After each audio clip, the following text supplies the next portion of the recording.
គ្នាសូមស្វាគមន៍មកកាន់ Channel Lincookingrecipe របស់នាងខ្ញុំហើយយើងមកជួបគ្នាជាមួយវីដេអូថ្មីទៀតហើយថ្ងៃនេះនាងខ្ញុំនឹងបង្ហាញអ្នកទាំងអស់គ្នាពីរបៀបធ្វើចេកខ្ទិះអញ្ចឹងយើងទៅមើលគ្រឿងផ្សំនិងរបៀបធ្វើតែម្ដង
សម្រាប់បង្អែមចេកខ្ទិះរបស់យើង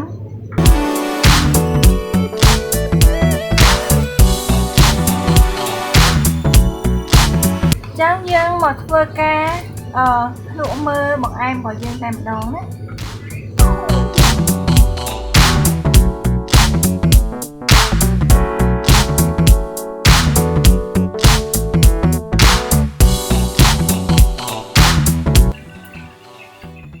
ចេកគឺយើងអត់ឲ្យលួយពេកហើយយើងក៏អត់ឲ្យវានៅរឹងពេកទេណាតាមមកល្មមហើយចេកយើងកុំយកចេកទុំពេកយើងបើចេកណាំបាតែយើងកុំយកចេកណារៀងទុំពេកណា